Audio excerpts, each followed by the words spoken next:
Bueno, muy buenos días. ¿Se escucha bien ahí atrás? Vamos a hablar de algo muy importante para mí. Y quiero empezar con este texto en Salmo 119, 130. Dice, la exposición de tus palabras alumbra, hace entender a los simples. Mi oración estos días ha sido para eso, para que sea la palabra de Dios la que llegue a cada uno de nosotros y ella nos haga entender, no importa lo simple que seamos, ¿verdad? Y es que el resumen de la Biblia es tan sencillo.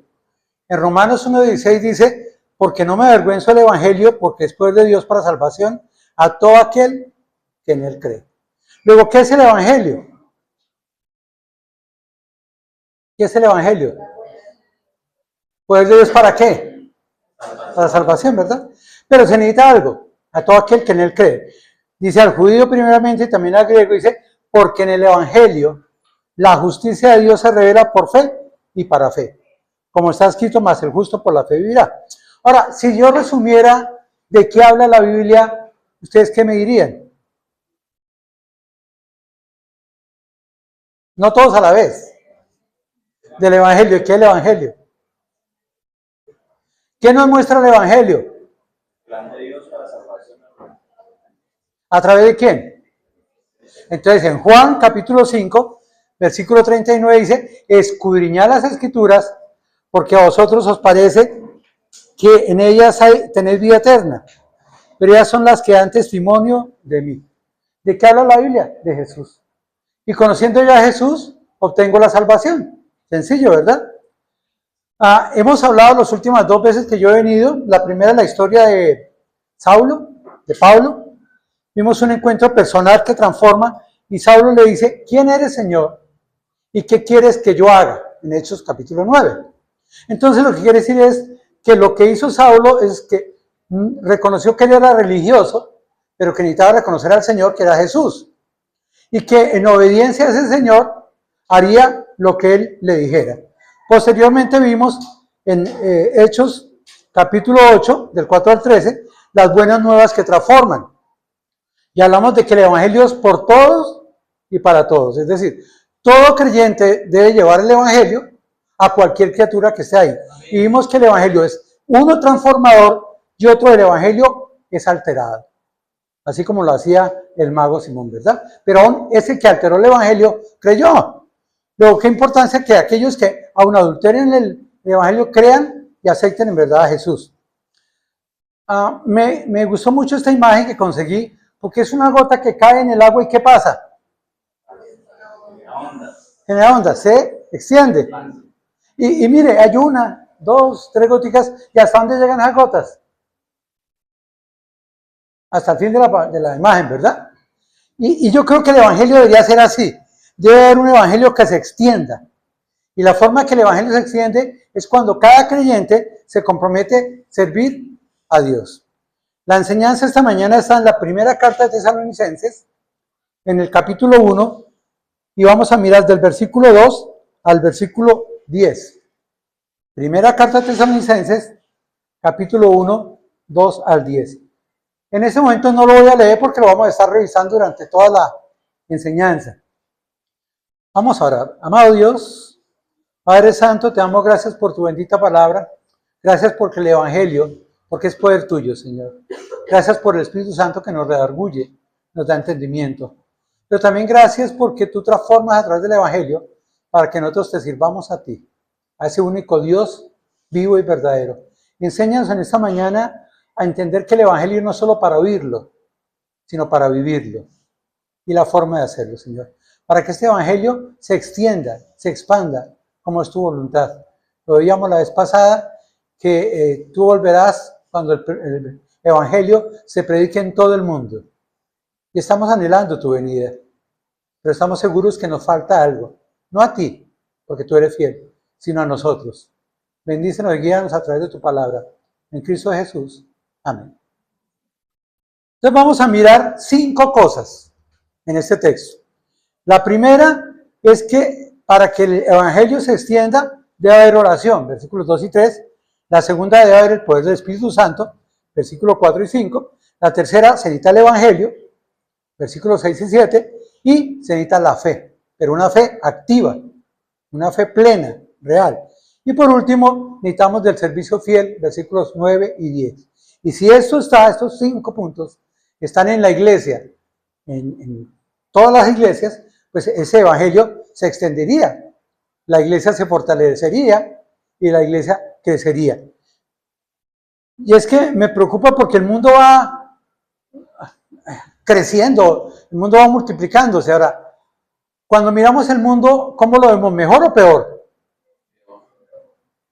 O sea, cada vez hay más mal. Y yo me pregunto, si la iglesia creciera, ¿no debería haber más bien? Entonces, ¿qué está pasando con la iglesia?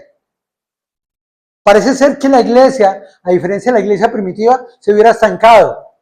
Y que necesitamos gotas fieles de creyentes que extiendan ese evangelio, porque nos estamos estancando. Y ahí está el problema, ¿verdad? Entonces, si miramos la primera parte, dice, damos siempre gracias a Dios por todos vosotros, haciendo memoria de vosotros en nuestras oraciones, acordándonos sin cesar delante del Dios y Padre nuestro de la obra de vuestra fe, del trabajo de vuestro amor y de vuestra constancia en la esperanza de nuestro Señor Jesucristo. Ahora, ¿de qué habla el texto? Obviamente habla de la oración, pero habla de una oración a favor de la iglesia, porque los líderes veían cómo la iglesia actuaba. Pero es interesante la forma en que lo dice. Me gusta dos cosas importantes en el texto. Pero quiero preguntar una cosa sencilla. No espero que me la respondan. ¿Cada cuánto oramos por la iglesia? ¿Cada cuánto oramos por los líderes de la iglesia? ¿Y cada cuánto los líderes de la iglesia damos gracias a Dios por cada miembro de la iglesia cuando llega, cuando viene, cuando se entrena, cuando empieza a servir al Señor? ¿Qué tanto la oración por la iglesia es vital en nuestras vidas como cristianos? Porque si la iglesia no ora, es muy difícil que la iglesia crezca. Porque el poder de la iglesia está en la oración. La gran herramienta que Dios diseñó al cristiano es la oración. ¿Cómo son nuestras oraciones? Claro, yo entiendo, Señor, gracias por este pan, bendice mi mañana, dame un pan más grande con mantequilla. Señor, tú sabes de mi necesidad, espero que me gane el baloto. Si yo voy a orar así. Pero ¿cuántas veces oramos porque Dios nos llame al servicio? ¿Cuántas veces oramos por el liderazgo de la iglesia para que lo fortalezca? Porque es que a veces no entendemos que los líderes somos seres humanos. Y que como seres humanos nos cansamos, nos agotamos, nos frustramos, sufrimos, lloramos. Bueno, Carlos tal vez no, pero yo he llorado mucho por la iglesia. O Carlitos también. Ya, es más, cuando yo fui la última vez al oftalmólogo me dijeron, tiene el ojo seco. Yo dije, sí, yo lo sé. Ya no tengo lágrimas. ¿Verdad? Y eso ha dificultado mi visión. Pero miren lo que dice allí la oración, ¿no? Dice, damos siempre gracias a Dios por todos vosotros, haciendo memoria. Entonces, mire, lo interesante es que daban gracias a Dios, ¿verdad? Y a veces hay que darle gracias a Dios simplemente por los hermanos, porque la obra es de Dios. Pero yo quisiera que los hermanos sean de esta y de esta y de esta manera. Pero qué lindo cuando damos gracias a Dios. Pero qué importante es pensar en los hermanos, porque ahí dice, por todos vosotros, haciendo memoria de vosotros en nuestras oraciones. ¿Qué quiere decir eso en otras palabras? Uno, que la iglesia oraba, que el liderazgo oraba, gracias hermano. Pero lo más importante es que cuando oraban, no oraban por mis necesidades, Señor, y que el carro ojalá me lo pueda remodelar y que la gasolina baje y que el arriendo me baje. No. Ellos empezaron a pensar en los hermanos. Mire qué ejemplo tan lindo.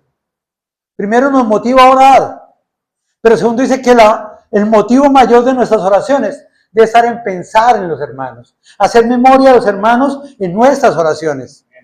Hermano, cuando tú oras, ¿estás pensando en la iglesia? ¿Estás pensando en la salud de los hermanos? ¿En las pruebas de los hermanos? ¿Estás orando en el liderazgo? Porque ahí dice, uno, la importancia de pensar en los hermanos. Y segundo, dice acá, vosotros en vuestras oraciones acordándonos sin cesar delante de Dios. O sea que se acordaban siempre y lo hacían sin cesar. Mire, la oración era siempre y era constante. No es que yo oro los lunes por la salud de mi hermano y ya, Señor, yo ya oré, que se salve, que se sane. No, no, no, no.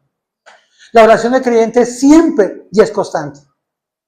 Y cuando Dios responde, cambiamos esa petición por gratitud.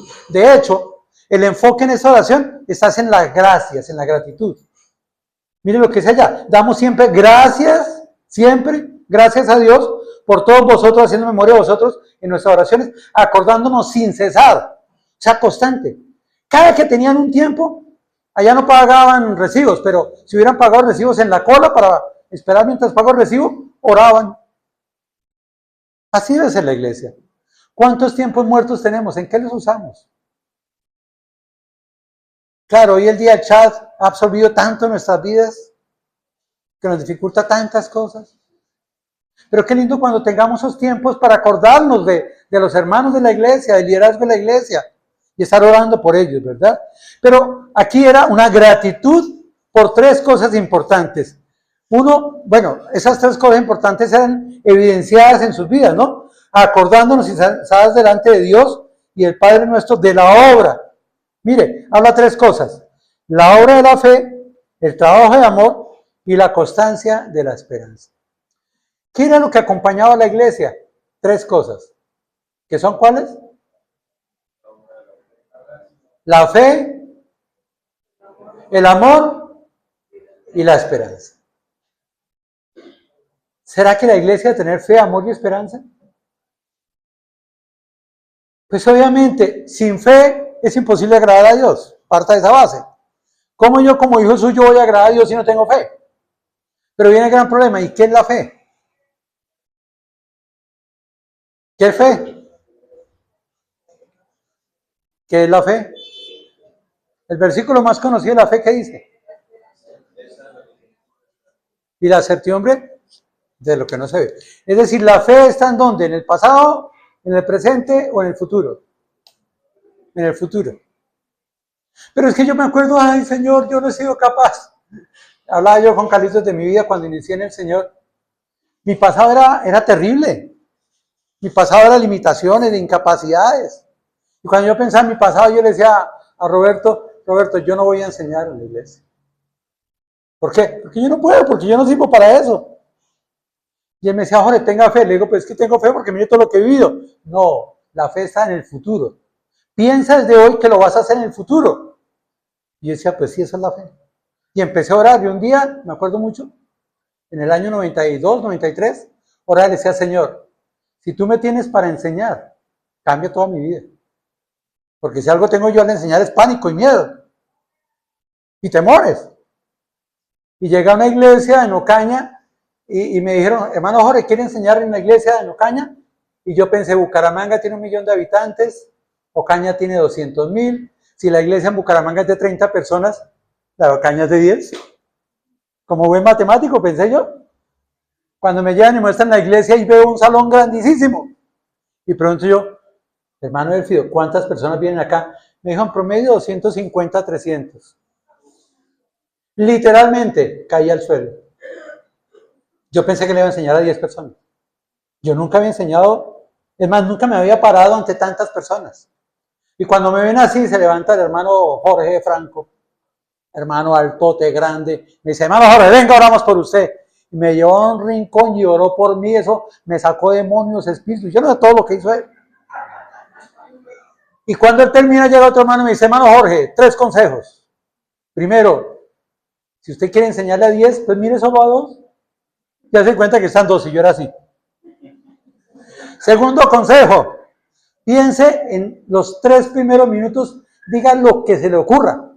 Si usted pasa 3 minutos de pie, superó. Entonces la idea era en 3 minutos echar un cuento flojo, un chiste o decir algo, y lo dijo. Y tercero, depende del Señor. Y le dije, ¿y eso me garantiza que voy a enseñar? Me dijo, no le garantiza, pero va a ser posible. Y efectivamente enseñé. Lo que no me habían dicho es que cuando terminara de enseñar, como que el poder del Espíritu se me iba, porque me dieron gracias, hermano Jorge, baje. Y yo, sí, ya, espere. Las piernas no me daban. Les tocó a 2 hermanos bajarme. ¿Me entienden? Así es la cosa. Pero hay que tener fe, hermanos. La fe no está en el pasado, no se quedó allá. Yo salí de ahí y oré, Señor, si tú me tienes para esto, tienes que cambiarme, porque Jorge Pinzón nunca va a hacer eso.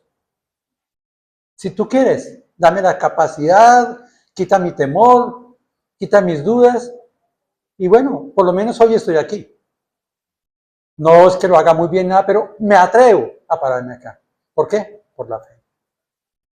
Y lo segundo que entendí es que el creyente debe tener amor. Y yo dije, Señor, te amo a ti. Y por amarte lo único que puedo hacer es servirte. Mira más. Y lo tercero, tengo esperanza, no en lo que me pase hoy, sino en la eternidad. Y entonces esas tres cosas era lo que hacía la iglesia ya en Tesalónica. La obra de amor, la obra de fe, el trabajo de amor y la constancia en el espíritu. Y eso se reflejaba en tres cosas. Primero, la fe verdadera actúa. Yo no puedo decir que tengo fe si no actúo. Si yo tengo fe y digo, Señor, cuando usted haga esto, no. La fe, Señor, úsame para hacer eso. Lo segundo, el amor produce trabajo. Mire, no hay nada más verídico cuando uno ama a una persona, no hace todo por esa persona. Bueno, los que aman. ¿O no es así? Las madres cuando tienen sus hijos, el hijo llora a las 3 de la mañana, ustedes que dicen, ay, no, cállese. Y uno cuando está en romance con la novia, le dice, ay, amor, yo quisiera como ir al cine, yo no mira acá en los bolsillos, no tengo nada, pero ya voy por ustedes, se los consigue prestados. Porque uno por amor trabaja. La gran pregunta es, ¿amamos a Dios? ¿Servimos a Dios? Y lo tercero que dice es que la esperanza produce persistencia, porque la fe está en el futuro. La vida cristiana es de persistir, persistir, persistir y persistir. Pero a veces vienen pensamientos a mi mente, a veces vienen circunstancias que me hacen cambiar. Lo lindo de la iglesia de Tesalónica es que actuaba con fe, mostraba el amor y tenía una plena esperanza en lo que Dios iba a hacer en sus vidas. Y basado en eso, era reflejo para todos los que lo veían. Y por eso el liderazgo oraba dando gracias a Dios por eso. Mire, esto depende de una sola cosa, vivir en la intimidad con Jesús nuestro Señor. Necesitamos tiempos de intimidad con Dios, hacer nuestro devocional, orar, encontrarnos con Él, hablar de Él. ¿Qué hace una persona cuando se enamora? Eso para toda la hora hasta que la mamá le dice, ya, no me hable más de ese tipo. Ya, me tiene hasta aquí. Pero uno quiere hacer eso. Qué lindo que nuestros familiares y amigos dijeran, ya no me hable más de Cristo, ya sé que usted es cristiano. ¿Verdad?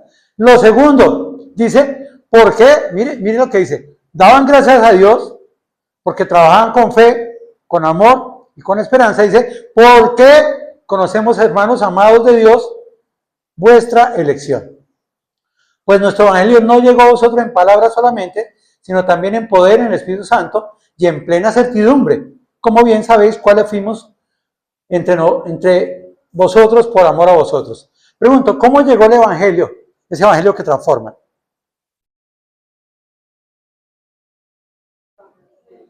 ¿Ah? Bueno, dice tres cosas. Pero lo que quiero entender es que el evangelio transformó sus vidas. Así de sencillo es. El evangelio transforma. Ya lo vimos la vez pasada. La gran pregunta que yo me hago es, ¿qué tanto el evangelio me ha transformado a mí? ¿O será que yo soy de los que yo digo, yo siempre he sido así, ¿y qué? Pues así me hicieron, ¿y qué? O si hemos sido transformados. Mire que la obra la hace el Espíritu Santo, es el que transforma, es el que santifica. Ellos tenían fe, tenían amor y tenían esperanza, ¿verdad? Y basado en eso, o ¿por qué tenían eso? Porque habían escuchado el evangelio. Por eso dice allá, pues nuestro evangelio no llegó a vosotros. Ahora, ¿qué fue lo lindo? Que cuando llegó el evangelio, ¿ellos qué hicieron? Versículo 4.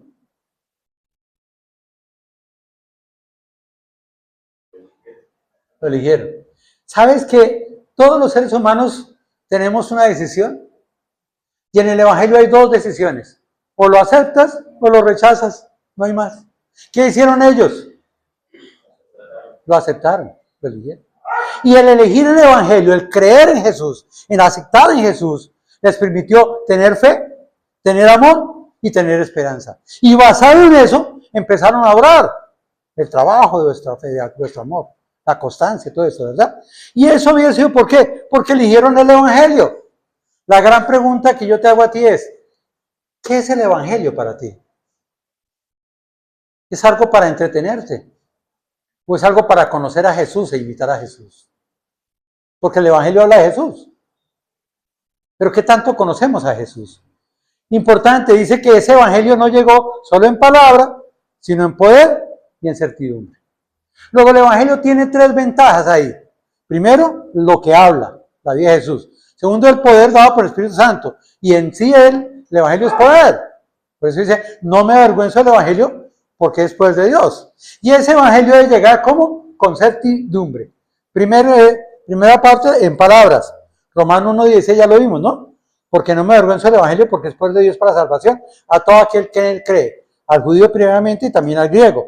Y dice el 17, porque en el Evangelio la justicia de Dios se revela por fe y para fe. Como está escrito, más el justo por la fe vivirá. Luego, el Evangelio hace que tengamos fe, pero que esa fe nos lleve a la salvación. Y poder, claro, en Juan 16:8 dice, y cuando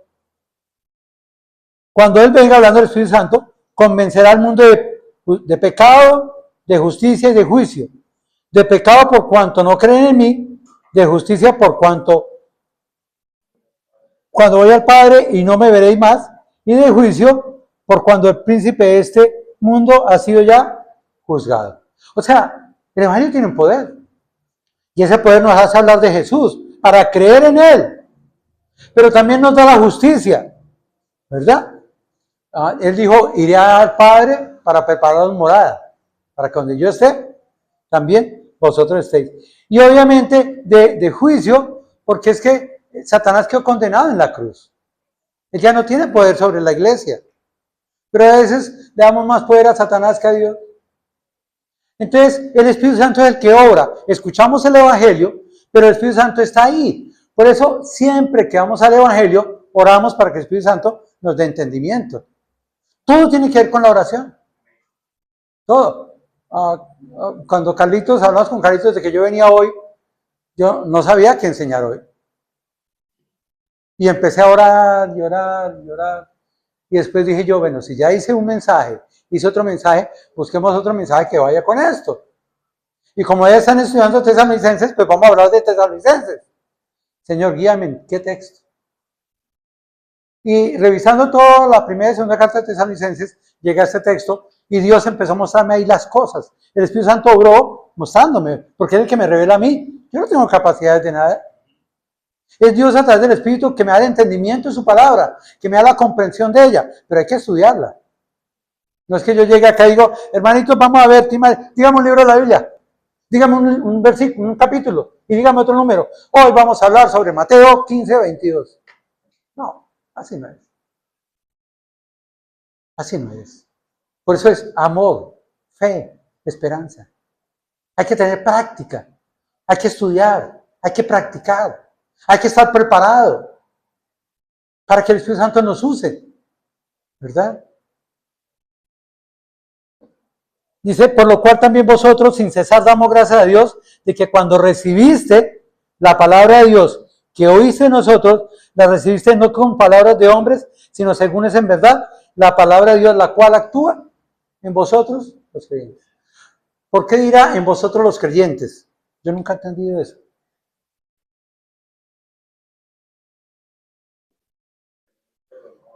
¿Por qué no? Si es la misma Biblia. ¿Ellos no pueden qué?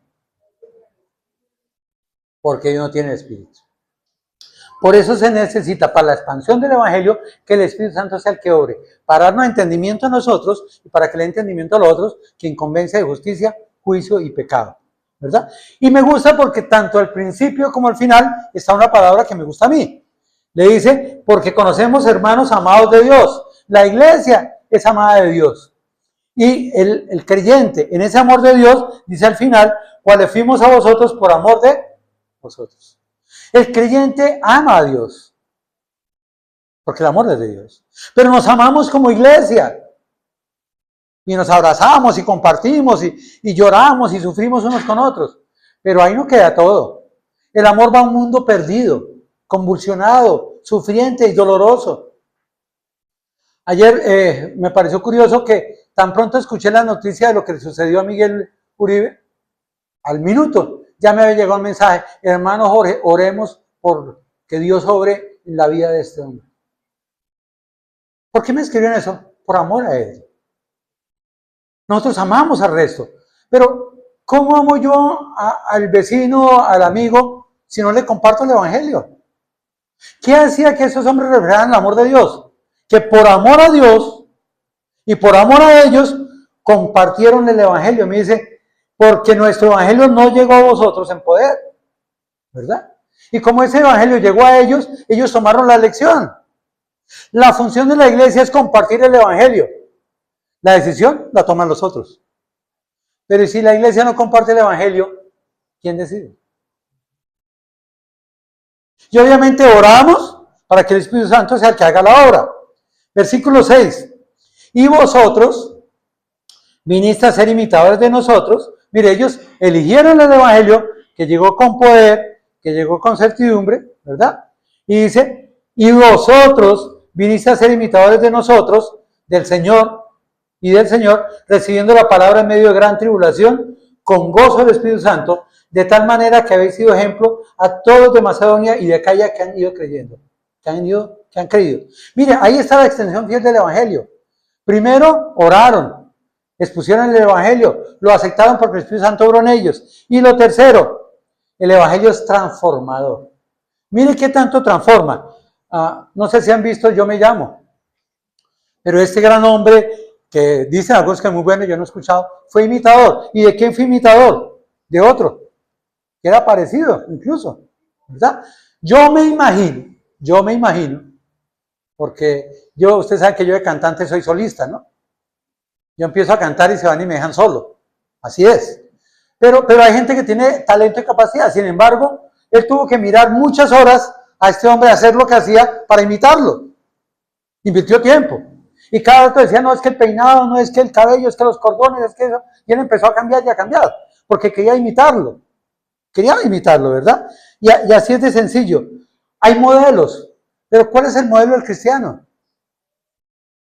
Jesús. ¿Qué tanto invertimos tiempo estudiando la palabra de Dios? ¿Qué tanto oramos para que el Espíritu Santo nos dé entendimiento?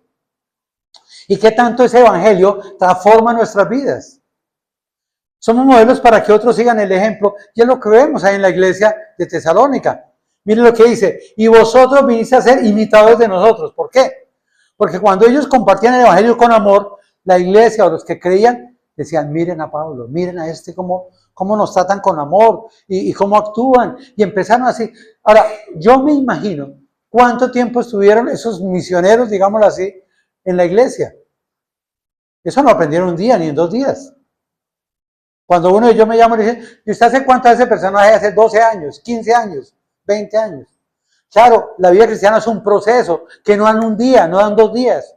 Pero depende qué tanto yo me relaciono con el liderazgo. Y qué tanto me relaciono con Cristo. Y qué tanto yo en mis líderes veo a Cristo actuar en mi vida. Y eso me hace ser imitador. Pues que por eso la iglesia de Tesalónica vino a ser imitadores de nosotros y del Señor. ¿Qué tanto liderazgo refleja el Señor? ¿Y qué tanto las personas nuevas empiezan a mirar en el liderazgo a Jesús para actuar en él? Pero ¿qué hizo que se modelaran en él? Recibiendo la palabra. Porque es que es el evangelio. Ellos oyeron. Y eso que oían pasó a sus mentes. Y de sus mentes bajó a su corazón. Ese es el evangelio. Hay que oírlo. Hay que renovar el entendimiento, como dice en Romanos 12:2. Y ese renovar el entendimiento debe cambiar mi corazón. Y al cambiar mi corazón, cambia mi vida. Y empiezo a imitar a Jesús. No es que yo he leído la Biblia 3 veces, en 3 versiones distintas y ya. No. Es como la Biblia está transformando tu vida, porque el evangelio es el transformador. Si el evangelio no está transformando tu vida, algo está pasando. Algo está pasando. Y dice allí muy claro, hay un gran contraste. Y mire el contraste. ¿Cómo recibieron el evangelio? ¿Qué estaban viviendo la iglesia de Tesalónica cuando llegan los los evangelistas? Tribulación. Pruebas duras, tribulaciones. Ay, yo sí fui necio cuando escuché el evangelio. Yo pensé que el evangelio era de bendición y de alegría y, claro, recibir a Dios y ahora es mi padre. No, mejor dicho. Yo me acuerdo de Roberto cuando iba a hacer mercado o algo, porque yo, con la persona que me llevó a Cristo a mí, yo me la pasaba casi todo el tiempo. Él era pegado a mí. Y entonces un día me decía, oh, Jorge, acompáñame a hacer mercado. Y yo, camine. Y ay, don Roberto, ¿cómo me le va? Don Roberto, venga, y tome el regalo de este dulcecito yo vi tan chévere que es llevar el evangelio, mire, le dan unos arequipes. Y yo a otro lado, y yo, me parecía chévere, ¿verdad? Yo dije, no, esta vida de creyente es genial. Todos lados lo llaman, le hablan. Y entonces cuando yo empecé en el ministerio, cuando empecé en la consejería, empecé a mirar que detrás de eso había tanto dolor de la gente. Y tanto sufrimiento. Y las personas que llegan y contaban, ay hermano, ore por mí porque estoy pasando por esto, y ore por mí por esto. Y llegaba yo al supermercado y la señora me decía, ay, venga, usted era el que venía con don Roberto. ¿Qué pasó? Yo no, esto, aquello. Ay, no, es que mire lo que me pasa, lo que me pasa. Y don Roberto me hacía esto. Y una vez me trajo una ofrendita. Y una vez yo empecé a darme cuenta que detrás de eso que ve uno, hay mucho sufrimiento, mucho dolor. Nosotros vemos los líderes y decimos, ay, tan chévere, mire ellos. Tenga cuidado, hermano. Detrás de lo que mostramos muchas veces, hay tanto dolor en nuestra vida, hay tanta carga en nuestra vida, hay tanto llanto en nuestras vidas que no entendemos, hermanos. Hay contraste. Sí, el evangelio es gozo porque creemos en el Señor y porque tenemos vida eterna, pero mientras llegamos allá, pasamos por sufrimiento, por pruebas, por dolor. Yo me acuerdo una vez llamé a Roberto en medio de mis pruebas y le dije, Roberto, ¿será que yo no he creído en el Señor? Me dijo, ¿por qué? Le dije, porque estoy experimentando muchas pruebas. Me dijo, por eso es que usted creyó en el Señor. Si usted no experimentara la prueba era porque no hubiera creído en el Señor. Las pruebas son parte de la vida cristiana. La diferencia es que en medio de nuestras pruebas tenemos a quién buscar. Tenemos quien nos dé el consuelo, quien nos dé la fortaleza y quien nos guíe a salir. Ellos estaban en pruebas, pero era mucho más grande el gozo que las pruebas, hermanos. Porque tenemos dependencia en el Señor. Tenemos a quién acudir. Grave cuando en medio de nuestras pruebas no tenemos en quién acudir. Y dice que en medio de la tribulación estaban con gozo del Espíritu Santo, de tal manera que había sido ejemplo a todos de Macedonia. Mire, estos que empezaron a creer, tenían atrás otros que le seguían. Eran modelos. Habían imitado a sus líderes, a Jesús. Pero otros los estaban tratando de imitar a ellos. Hermano, con todo respeto y con todo mi amor, ¿cómo es tu testimonio ante tu familia? ¿Cómo es tu testimonio ante tus amigos? Ante la gente con los que normalmente tus clientes, tus, no sé, amigos, tus compañeros de estudio. ¿Cómo es el testimonio? Porque el evangelio es transformador. Y lo que la gente mira no es lo que yo diga, sino cómo es mi testimonio. Dice que ellos, en medio de la tribulación, recibieron con gozo al Espíritu Santo y cambió tanto sus vidas que fueron ejemplo a todos los de Macedonia y Acaya. Mire, un resumen de lo que hemos visto. El evangelio llegó en medio de las pruebas, recibieron la palabra, siguieron el ejemplo de los líderes y de Dios, y luego fueron ejemplo, ¿verdad?, a los nuevos creyentes. Y mire lo interesante. Si ustedes ven ahí está Tesalónica. Ven, lo alcanzan a ver allá arriba, ¿verdad? 15 centímetros. Y al lado de arriba está Macedonia y abajo está Acaya. Pero ¿qué tan grande era Macedonia y Acaya? Eso es como decir que tú vives en Girón o en Piedecuesta y estás impactando la vida de Boyacá y de Norte de Santander. Así era el testimonio de ellos. Y la gente lo veía porque en la época todo era comercio. La gente venía aquí a comprar una cosa, pero iba allá a vender otra o a comprar otra. ¿Y qué era lo que miraban en ellos? El testimonio. Y era tanto el testimonio, ¿verdad?, que su fe era activa y la gente lo veía. Mire el versículo 8. Porque partiendo de vosotros, habían cambiado, habían sido transformados, habían imitado a sus líderes y sus líderes a Jesús, porque partiendo de vosotros ha sido divulgada la palabra del Señor. Mire, ellos habían sido la gente se iba uniendo, los veían y empezaron a seguirlos, ¿verdad? ¿Y por qué lo hacían? Porque la palabra de Dios había sido expuesta a todas las personas, pero no solo con la palabra, sino con la vida, con el testimonio. Partiendo de vosotros ha sido divulgada la palabra del Señor. No solo en Macedonia y en Acaya, sino que también en todo lugar vuestra fe en Dios se ha extendido. ¿Qué era lo que se extendía? ¿Qué era lo que se extendía? Luego, ¿qué era lo que veía la gente de Macedonia y Acaya y de todo el resto? Oh, la palabra de Dios se extiende por medio del testimonio de fe, no solo por lo que hablemos. Y llama más el testimonio que la palabra. Querido hermano, ¿cómo es nuestra vida? Porque para que el evangelio se extienda, nuestra vida debe ser transformada por el evangelio. Y la gente debe mirarnos a nosotros y mirar el amor de Jesús. Eso es lo que nos cambia. Ellos anuncian el evangelio sin palabras. Miren lo que dice al final. Se ha extendido de modo que nosotros no tenemos necesidad de ¿qué? ¿De hablar qué? Es que, no, hermano, usted no nos venga a hablar de la gente de Tesalónica, que son unos creyentes firmes, amorosos, mire cómo nos tratan, mire cómo hablan, mire cómo han cambiado. Pero es que yo quiero que Jesús, no, ya vemos a Jesús en sus vidas. ¿Para qué no va a hablar de él? Qué lindo que la iglesia de hoy fuera ese ejemplo para el mundo. Porque es que lo que yo veo es que el mundo cada vez está de para atrás y de para atrás y de para atrás. Y cuando miran a la iglesia dicen, no, yo mejor me quedo en el mundo. Suena irónico, pero es la realidad. ¿Sabes que hay que confiar en lo que el Señor hará? Eso es fe activa.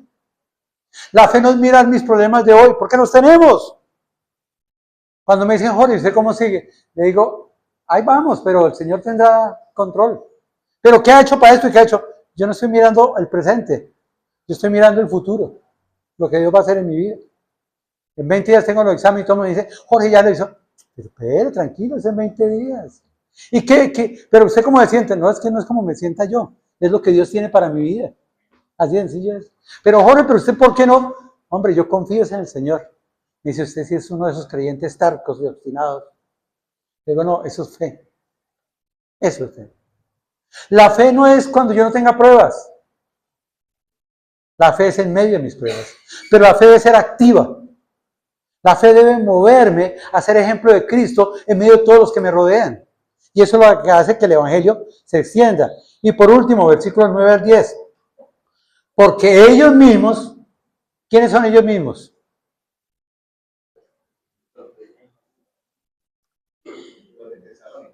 Los de Macedonia y Acaya, los que lo veían, mire.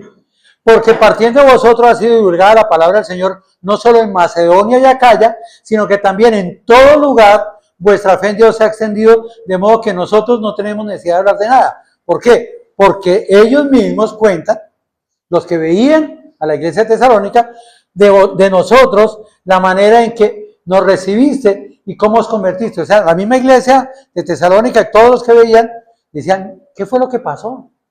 ¿Qué sucedió? ¿Verdad? ¿Y cómo os convertiste de los cielos al Dios para servir al Dios vivo y verdadero y esperar de los cielos a su Hijo, el cual resucitó de los muertos a Jesús, quien nos librará de la ira venidera? ¿Sabes qué es lo que quiere decir eso? Que la transformación, ese evangelio que los transformó, se debe convertir en servicio. Yo no puedo decir, yo soy transformado por el evangelio, pero vengo a sentar bancas. Perdón que lo diga de esa manera. La iglesia de San Francisco me invitaron a dar un seminario para varones y yo le propuse un tema y es el cristianismo de contrastes. Y ese evangelismo de contrastes tiene que ver con tres cosas. La primera es si el cambio en mi vida está en la cabeza o en el corazón. Y es que hay personas que estudian tanto que se vuelven cabezones, pero Dios lo que quiere es que aumente nuestro corazón, no nuestra cabeza. Lo segundo, si somos evangélicos o evangélicos. ¿Qué es un evangélico? El que vive el evangelio. ¿Y qué es un evangélico? El que se sienta en la banca. Y lo tercero, si buscamos a Dios o a la iglesia, ¿por beneficios o por servicio? Por beneficio o por servicio. Ellos lo buscaron por servicio. Ellos buscaron a Dios para servirle. Miren lo que dice, porque ellos mismos cuentan de nosotros la manera en que nos recibiste y cómo os convertiste de los ídolos a Dios. Mire, la iglesia que extiende el evangelio fue primero visitada por evangelistas con amor. Esos misioneros que llegaron allá con amor. Lo segundo que hicieron, recibieron el evangelio. En medio del sufrimiento recibieron el evangelio. Lo tercero, fueron convertidos. Hubo una transformación. ¿Cómo os convertiste? ¿De qué? Dejaron la tradición, los ídolos, por el gran Dios. Qué lindo si el mundo entendiera solo ese principio. Que la verdadera conversión es de tanta tradición y tantas cosas que nos han dado para buscar al verdadero Dios. Porque ese Dios es dos cosas. Es vivo y es verdadero, ¿verdad? Pero ¿qué hicieron ellos? Aceptaron un propósito firme. Miren lo que dice. Que se convirtieron de los ídolos a Dios para servir al Dios vivo y verdadero. ¿Para qué nos convertimos en creyentes nosotros? ¿Para recibir beneficios o para servir? ¿Hemos comprendido la grandeza de Dios y su amor por nosotros? El hermano hablaba hoy del juicio y el amor, ¿verdad? Y ahí está. Pero ¿qué es más grande? ¿El juicio de Dios o el amor de Dios? Están los dos. Y tienen que estar los dos. Porque Dios es santo, ¿verdad? Pero es el amor de Dios. Y si Dios me ama de tal manera, yo debo servirle a Él. Y ellos se convirtieron ¿para qué? Uno para servir al Dios vivo verdadero y otro para esperar de los cielos a su Hijo, el cual resucitó a los muertos a Jesús, quien nos librará de la ira venidera. Ya vamos a aclarar esto un poquito. Pero el creyente es el convertido de las tradiciones de los ídolos al Dios. ¿Cuál Dios? El Dios vivo y verdadero. ¿Y para qué? Para dos cosas. Para servirle y para esperarle. Y ellos, ¿qué hicieron? Entendieron el mensaje del Evangelio. Ese es el mensaje del Evangelio. Así sencillo es, ¿verdad? El servicio fiel tiene que ver con que lo recibieron, fueron transformados y tuvieron un propósito. Le recibieron en medio de las pruebas, le recibieron con poder, fueron transformados porque hubo una conversión de los ídolos al Dios vivo y verdadero y tenían un propósito, servirle y esperar. El Evangelio cambia. El Evangelio debe cambiar. El Evangelio es transformador. Ese es el servicio fiel, ¿verdad? Recibieron, oyeron y creyeron. Fueron convertidos de los ídolos a la tradición para servir al Dios vivo y verdadero, ¿verdad? Implicó el servicio a Dios, que es vivo y verdadero, y tener esperanza. Mire, algo con lo que yo he contendido más en la parte de evangelismo hoy con las personas en los últimos 2 o 3 meses, que ha cambiado un poquito mi cabecita, y lo que trato de mostrar es que solo hay un Dios, y que ese Dios es vivo y es real. Hay tantos dioses que existen, pero que no son reales, ni están vivos, porque hablan del Buda, hablan de tantos y tantas cosas, de la nueva energía. Yo les digo, sí, qué bueno, a los gnósticos, yo creo en esa energía, pero muéstrame que esa energía haga algo. Los gnósticos, ¿verdad? Hay un Dios que actúa. Ayer lo primero que hicieron cuando se dio lo de Miguel fue, oren. Y aún la iglesia católica decía, oren. Y el término rezar, ya no lo cambiaron. El mismo sacerdote dijeron, hay que orar todos por la salud de él y por el bienestar de Colombia. Porque ya entendemos que es un diálogo con Dios, para que Dios también nos transforme. Y obviamente, si yo no tengo esperanza, ¿para qué cambio? ¿Verdad? Yo fui a la doctora de Bogotá, y ella me dijo, Jorge, hágase este tratamiento y yo creo que va a mejorar. Póngale la fe en eso. ¿Ustedes creen que yo gasté cuánta plata en ese tratamiento y me tomo cuántas tabletas diarias pensando que no me va a mejorar? ¿Para qué recibir a Dios? ¿Para qué recibir a Jesús? ¿Para qué creer en Él si no tengo la esperanza de algo que va a suceder? ¿Y qué es lo que va a suceder? Ahí lo dice, ¿verdad? Dice que resucitó, vive y volverá. ¿Y para qué volverá? Para librarnos del juicio venidero. Luego hay un juicio, sencillo. El Evangelio hay que oírlo, hay que creer, hay que recibirlo. Y obviamente es oír el Evangelio, creer en Jesús y recibir a Jesús en nuestro corazón. ¿Para qué? Para que nos libre de esa ira venidera y nos lleve a la vida eterna por la eternidad, por amor. Eso es lo que hace Jesús. ¿Qué es la salvación y qué son las buenas nuevas? Pues es el Evangelio. y que hay en el Evangelio 3 cosas importantes. Dios. El Evangelio nos muestra la grandeza de Dios, la soberanía de Dios, el poder de Dios, el amor de Dios, la gracia de Dios, el juicio de Dios. Dios estableció un juicio. ¿Qué le dijo a Adán y Eva? El día que comieres de ese fruto, moriréis. Y luego dicen Romanos, porque la paga del pecado es muerte. Dios, en medio de su grandeza, estableció un juicio. ¿Verdad? El que peca debe morir. Pero lo segundo es el hombre. El hombre cayó en la maldad por el pecado.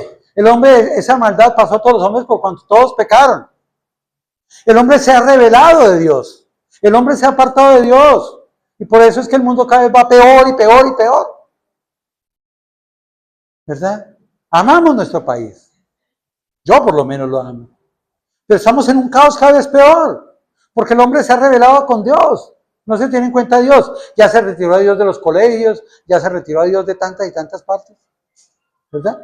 Entonces, ¿qué hizo Dios? Pues envió a Jesús. Hay un juicio. Pues Jesús dijo, yo pago por ese juicio. Yo pago por los pecadores porque los amo. Y Jesús en su amor dio su vida por nosotros. Murió en la cruz por nosotros. Eso es el Evangelio. Que Dios es misericordioso y por su gracia obra en nosotros. Que el hombre es testarudo, terco, pecador. Pero que Jesús murió en la cruz por nosotros. Y entonces el hombre tiene que tomar una decisión. O A o B. O cree y acepta el Evangelio. O lo rechaza y no cree. Si lo acepta y cree, tendrá vida eterna. Si no, tendrá condenación. No hay más. Ese es el Evangelio. Pero para que ese Evangelio llegue a la gente, nos usa Dios a nosotros. Dice, nuestras cartas sois vosotros, escritas en vuestros corazones, conocidas y leídas por todos los hombres. Los hombres, las personas que te rodean, están mirando en ti algo. ¿Qué mensaje están leyendo? ¿Si están leyendo un mensaje de amor de Jesús? Porque dice, siendo manifiesto que sois cartas de Cristo, expedidas por nosotros, escritas no con tinta, sino con el Espíritu del Dios vivo.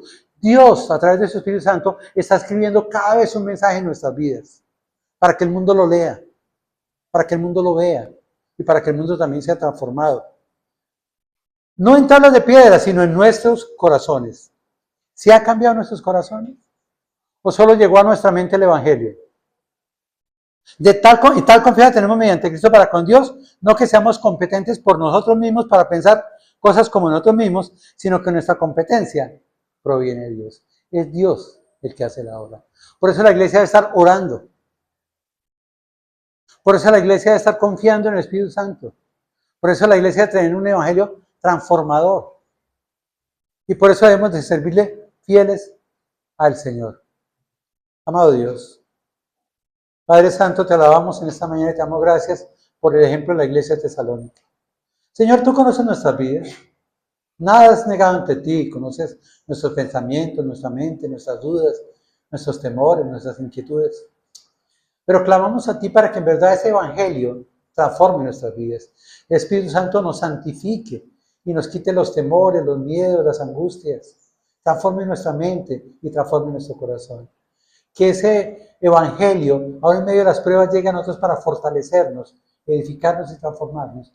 Pero que ese evangelio sea para vivirlo, para servirte a ti, Señor, en medio de nuestras dudas y temores. Y que todo sea para tu gloria y para la extensión del evangelio. En Cristo Jesús.